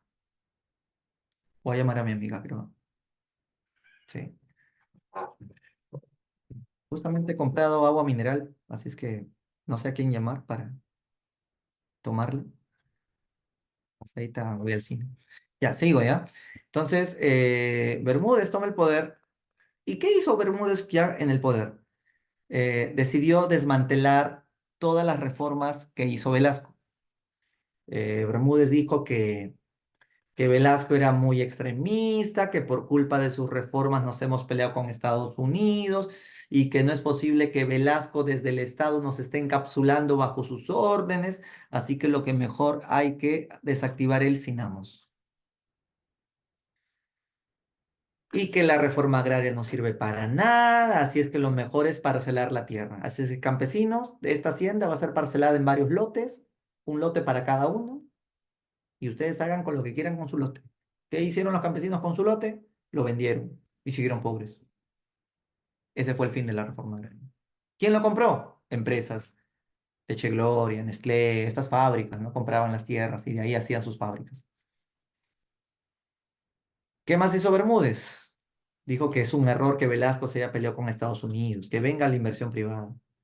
Pucha, que Velasco quería que el Estado tenga mucho poder sobre la economía. No, Velasco, estás mal. El Estado no puede meterse en la economía. Deja la libertad económica, que el empresario tenga toda su libertad, que el Estado no pese nada. Ah, entonces, eh, Bermúdez le está haciendo reformas a las reformas de Velasco, se está haciendo contrarreformas. Lo que la gente no sabe es si Bermúdez se va a quedar 7 años como Velasco se quedó o un año. Maldición, ¿cuántos años más se va a quedar Bermúdez? Él estableció su plan Tupac Amaru. En el plan Tupac Amaru estaba estableciendo las medidas liberales. El problema es que la crisis económica cada día era mayor, porque como el tema del petróleo no se había solucionado, esto era por los países árabes en la Guerra Fría, que se vengaron de Estados Unidos porque ya ayudó a Israel en la guerra contra Palestina. Eso lo van a ver en HU. Entonces, Bermúdez divulgó el Plan Tupac Amaru, en donde quiere hacer contrarreformas y de pasadita busca preparar cuál va a ser el camino para el retorno a las nuevas elecciones. Pero la crisis estuvo marcada por la crisis petrolera internacional. Entonces Bermúdez se dio cuenta que la solución era aumentar los salarios, pero que era su error, aumentó los salarios y hay inflación. Y para que las cosas no suban, hubo paquetazos, subsidios, pero esto generaba que el sol se devalúe y luego cortaba los subsidios y habían paquetazos. Con Bermúdez habían paquetazos y tú pensabas que recién esto empezó con Alan. Entonces la respuesta del pueblo a estos paquetazos y a estos shocks económicos fue violenta. Salían a las calles a protestar, reclamos, huelgas. Pero Bermúdez, ¿qué hacía con los que eran capturados? Los llevaba al CEPA. ¿Qué es el CEPA? Una cárcel que había en la selva. ¿Hablas con tu abuelo de Velasco alguna vez? Para que te cuente cómo era el CEPA. Ya no existe una cárcel en plena selva. El CEPA. Los mandaban a sindicalistas, abogados.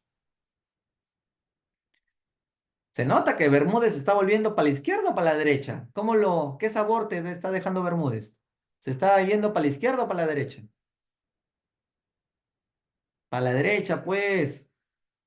La revolución a favor de los pobres no quedaba nada.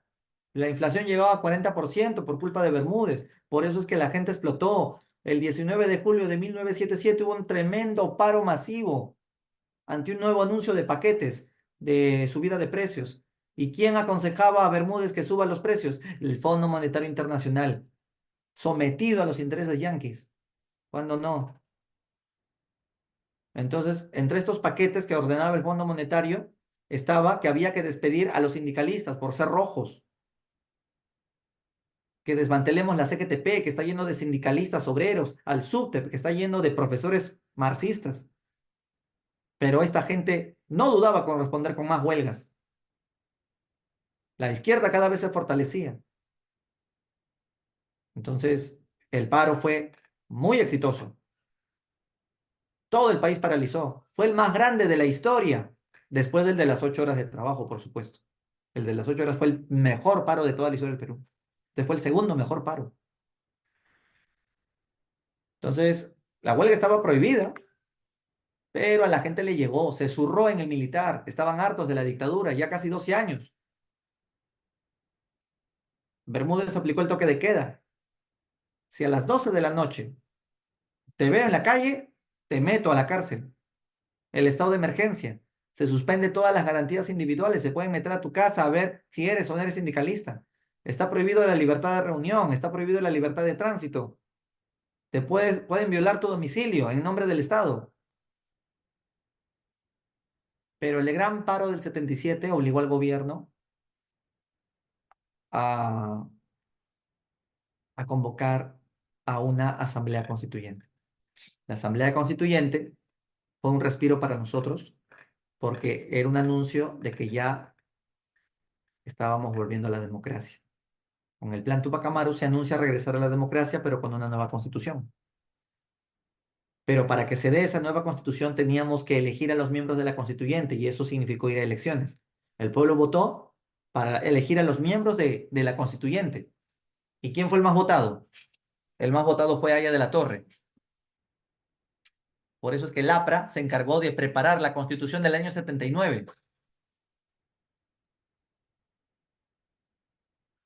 La Asamblea Constituyente fue hecha en el 78. ¿Quiénes partidos integraban la Constituyente? Sobre todo el APRA, seguido por el PPC. Y la otra mitad de la Asamblea estaba lleno de gente de izquierda. Un montón de grupos izquierdistas. Vanguardia Revolucionaria, este, el Frenatraca, Partido Socialista, Democrático y no sé qué otros nombres. En fin, ya había aparecido un partido llamado Sendero Luminoso, pero no quiso participar en la constituyente porque Sendero no cree en la democracia. Acción Popular de Fernando Belaúnde tampoco quiso participar porque consideraba de que el Perú va a perder mucho tiempo creando constituciones. Mejor es convocar elecciones inmediatamente y que los militares se larguen a su cuartel de una vez. Democracia directa. Pero la constitución de 79 que creó el APRA junto con el PPC, por ser mayoría en la constituyente, establecía que La mayoría de edad será a los 18, que se permite la segunda vuelta. Se crea el Tribunal de Garantías Constitucionales. Se permite la pena de muerte por traición a la patria. Se permite el derecho del voto a los analfabetos. Ah, eso fue la novedad, derecho de voto a los analfabetos. El gobierno será de 5 años. El Congreso será bicameral y un Tribunal de Garantía Constitucional. Ah, ya lo dije, ¿no? Lo que ahora es el TC. TC. Bien. Esta constitución la tenía que haber promulgado en el Congreso Haya de la Torre, porque él todo el año, todos los días iba a la constituyente a escribir la constitución más democrática que puede haber hecho el APRA. Profesor, pero Haya de la Torre fue un traidor que se unió a la oligarquía, lo que tú quieras, pero Haya de la Torre era Haya de la Torre. Pero lamentablemente no pudo promulgar la constitución. ¿Qué pasó? Murió. Murió un día antes que le tocaba ir al Congreso a promulgar la constitución. Murió de un cáncer al pulmón. Tenía 84 años. Se fue Haya de la Torre. Quien promulgó la Constitución del 79 fue otro aprista, Luis Alberto Sánchez. Fue rector de San Marcos. Y con eso hemos terminado los años 70, los 12 años de dictadura militar. Las elecciones se convocarán y gana Fernando Belaúnde. Segundo gobierno, años 80, que lo veremos en otra clase. A continuación, la práctica.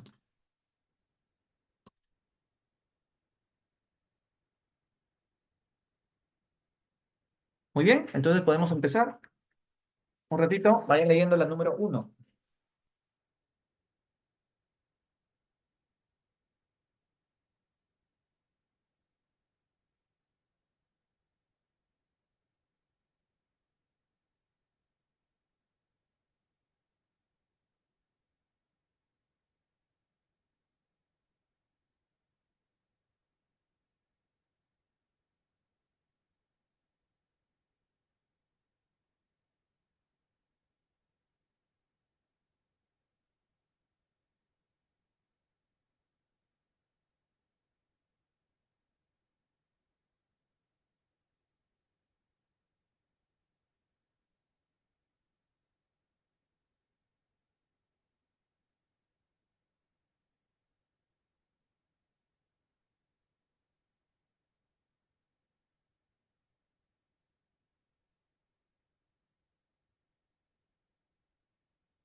Bien, ¿qué marcaron en la uno?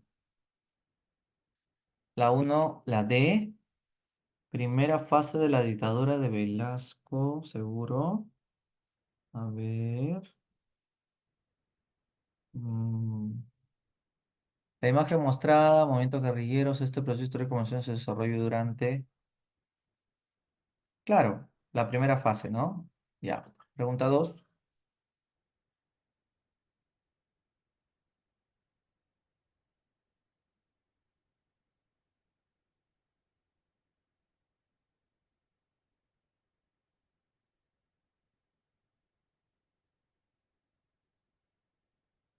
¿Qué motivó las reformas de Velasco?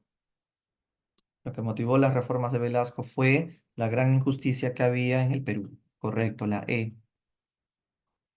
Correcto. Pregunta 3.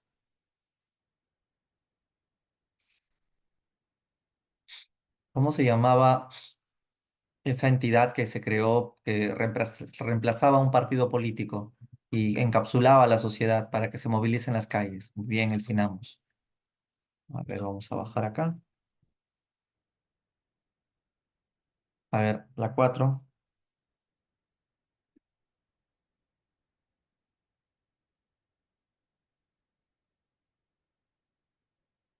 Velasco hizo la reforma agraria, ni capitalista ni comunista. Con él algunos historiadores dicen que empieza un cuarto militarismo. Es correcto. Perú pasó a integrar el bloque de países socialistas. No, es no alineado. La segunda fase significó la toma de poder de Bermúdez, destituye a Velasco, pero hubo crisis y contribuyó con su caída. Sí, se convocó una constituyente. Claro, Haya de la Torre lo convoca y la nueva constitución reemplazó la del 33. Mayoría de edad, 18 años. Ok, la causa por la que Velasco inicia la revolución desde abajo, pero no fue desde abajo, fue desde arriba. Si hubiese sido desde abajo, habría sido hecho por el comunismo, ¿no? Correcto, la clave es la A. Bien, pregunta 5.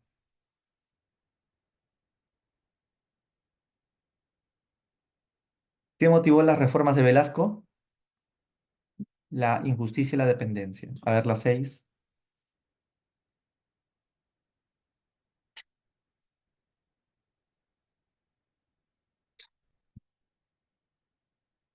¿Qué acontecimientos corresponden a Velasco? ¿Compró armas a los Estados Unidos? No, fue a los soviéticos. ¿Ruptura diplomática con Cuba? No, tuvo buenas relaciones con Cuba. Ah, no, pero un momento. Claro, no rompió nada con Cuba, tuvo buenas relaciones. Creación de Centromín Perú, sí. La enmienda Hickenlooper, sí. Se adhirió al Pacto Andino, ¿te acuerdas? Para que todos los que integren el Pacto Andino también integrarán la CEPAL, para que la industria sea de los países del Pacto Andino. 7.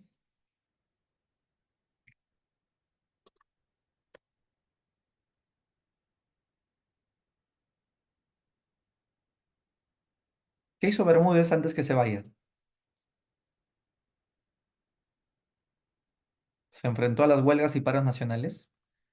Te está preguntando,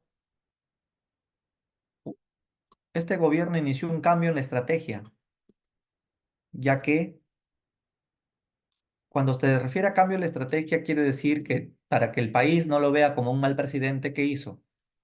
Si él se enfrenta a huelgas y paros nacionales, la gente lo va a odiar más todavía. Te dice, una nueva estrategia es para que la gente lo quiera, para eso hacen estrategia los gobiernos. Claro, una estrategia era prometer la democracia muy pronto volverá con la constituyente. Ok, 8. ¿Cuál era la frase de Velasco? Campesino, el patrón no volverá a comer más tu pobreza. La tierra es para quien la trabaja. Ok, 9.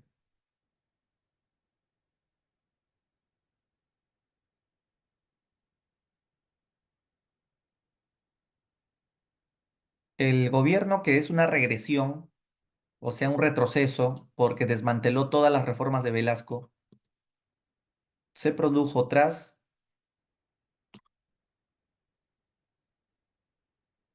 sobre la política de represión de la población, se produjo tras la aplicación del Plan Tupac Amaru. Ya. 10. La reforma agraria. ¿Por qué fracasó la reforma agraria? ¿Por qué fracasó la reforma agraria? ¿Correcto? Por la falta de asistencia técnica y la corrupción de las CAPS. 12.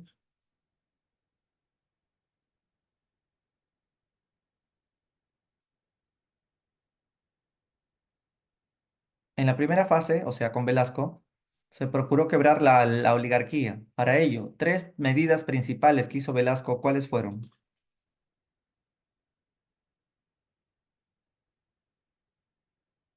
Pongan la 12 porque la 11 se comió la 11. Pongan número 12. En su material está como 11 o como 12. Si no, le pongo 11. Como 12. Ya, bueno. A ver, Julio dice la C. ¿Tú crees que estas son las tres reformas más importantes que hizo Velasco? ¿Los demás están de acuerdo?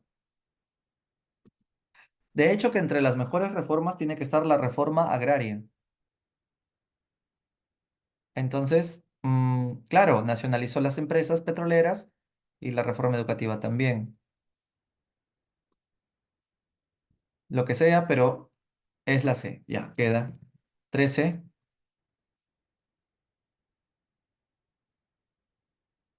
El yanaconaje fue abolido mediante ¿qué? Tú sabes que el yanaconaje son los campesinos que trabajan las tierras.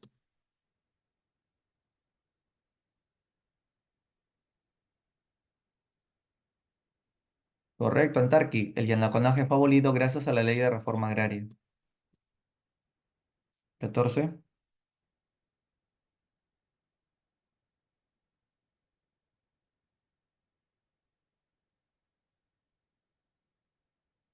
Velasco se caracterizó por,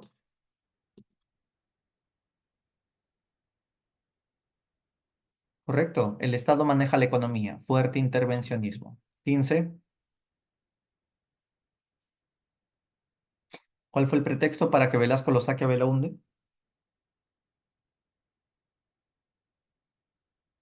El pretexto fue, claro, la pérdida de la página 11 del acta de Talara, que era de la International Petroleum Company. 16.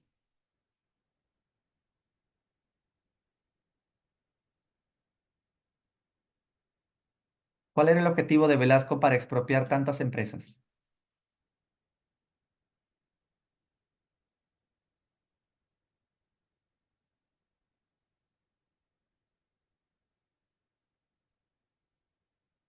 El objetivo de Velasco para expropiar estas empresas era, acá me dicen la E, trasladar los centros de producción de materias primas a capitalistas peruanos. Eh, a ver, bajo el impulso del nacionalismo, Velasco, empresas que Petroleum Company con el objetivo de estas el objetivo de las expropiaciones, ¿no? ¿Para qué Velasco votó a los extranjeros? ¿Cuál era el objetivo de expropiar? Si yo expropio, agarro los centros de producción de materias primas. A ver, chicos, los centros de producción producen materias primas y se lo damos a capitalistas peruanos. Las materias primas ya están hechas, tienes que recogerlas. El petróleo está bajo la tierra, la mina está bajo la tierra. La idea es que el Perú haga su propia industria. Y si hacemos nuestra propia industria, vamos a exportar esos productos. Y con la plata que recibamos, o sea, con las divisas que recibamos, vamos a poder financiar más industrias. Claro, la A es la clave. 17.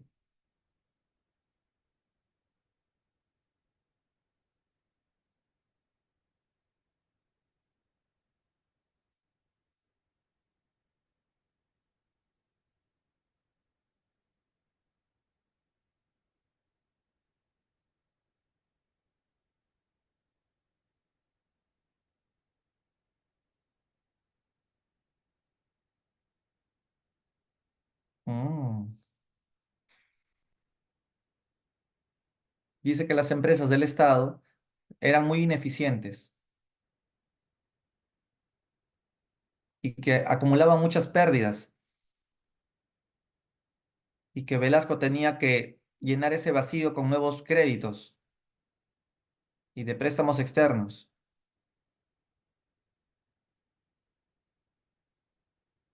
Pero al final dice que a pesar de que Velasco financiaba las pérdidas, habían muchas ganancias personales de empleados públicos a costa de la mayoría de ciudadanos y contribuyentes.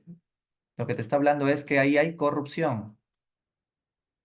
La clave sería, uy, fallaron ahí, el proceso creciente y sistemático de la corrupción. Porque te está hablando de ganancias personales y eso es robo, es la C. 18.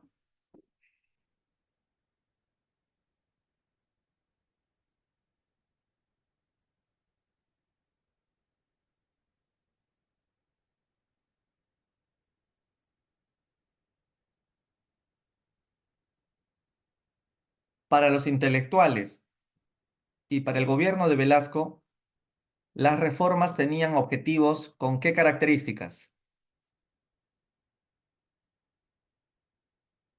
La finalidad de ejecutar el Plan Inca era elaborar objetivos con qué características. Ok, reformistas y, no, nacionalistas, ¿no? Y desarrollistas, claro, porque la idea es progresar, que los peruanos de la sierra tengan mejor cantidad de crecimiento y Velasco va a ayudarlos. Ya, 19.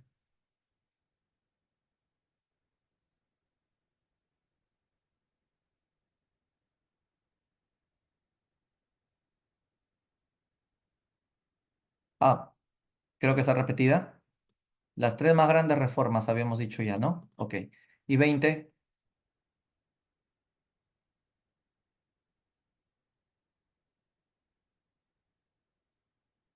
Es una pregunta del primer gobierno de Belaúnde, para que recuerden. En el gobierno de Belaúnde se logró derrotar a las guerrillas campesinas de los años 60, el MIR que salió de la para rebelde. ¿Cómo pudo Belaúnde derrotarlas? ¿Cuál fue la reacción del democrático primer gobierno de Belaúnde contra el surgimiento de estas guerrillas?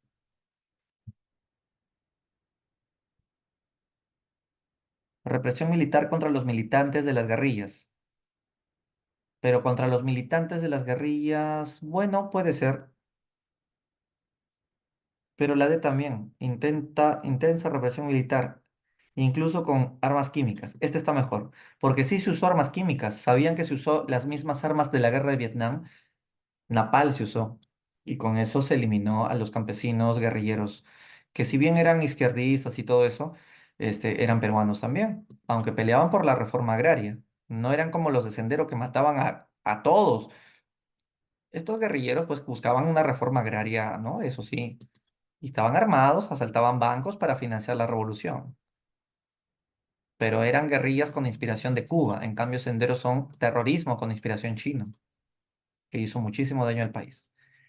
Bien, muy bien, entonces hemos terminado la práctica de hoy, que ha sido el gobierno militar de Velasco y Bermúdez, la dictadura militar, y la próxima semana nos tocará el tema de los años 80, donde les invito a que vengan leyendo el segundo gobierno de Belaúnde, el primer gobierno de Alan García. Explicar la 16, Melanie, claro, vamos a ver, vamos a regresar, la 16. Ya. Bajo el impulso del nacionalismo, Velasco expropió empresas como la Internacional y las otras empresas. El objetivo de estas expropiaciones fue,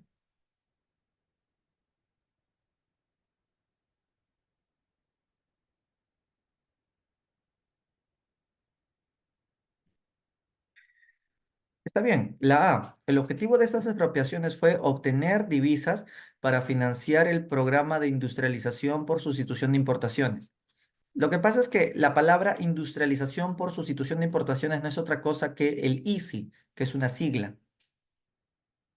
Sí, correcto, Melanie, pero no te olvides que el ISI también resucitó con Velasco. Fue en el gobierno de Prado, que fue el primer intento de hacer industrialización, y con Velasco fue el segundo intento. Por eso es que Velasco hizo industria metalmecánica y de línea blanca. Ajá. La D, ¿por qué no? La D, modernizar el modelo económico primario exportador. Es que el modelo económico primario exportador es materias primas. La idea no es modernizar las materias primas, sino hacer tecnología de exportación. Está bien la A. Y la C, mejorar la calidad de vida de la población con menos recursos económicos. Eh, sí, pero esa es la finalidad de la finalidad. Porque si Velasco está jugando a ser empresario, entonces vas a mejorar la calidad de vida de la población con menos recursos económicos, pero, pero de manera indirecta, porque primero tienes que beneficiar a los empresarios que luego van a beneficiar a la vez a los obreros que serán los campesinos que se conviertan en obreros. Digamos que muy indirecta va, este es mejor. Si expropiamos las empresas extranjeras, entonces como son peruanas, vamos a vender y con ese dinero que obtengamos vamos a reinvertirlo en nuestra propia industria. Pero esto fracasó porque ya te dije, ¿no? Teníamos que depender eh, de los bienes de capital. Bueno, entonces esa sería la clase del día de hoy. Y si no tienen alguna pregunta más, pues ya nos vamos despidiendo para la próxima semana, que hablaremos de Belaunde y Alan García y en los años 80. Listo, chicos, entonces nos despedimos. Hasta la próxima semana. Chao a todos, cuídense bastante y nos vemos en la siguiente.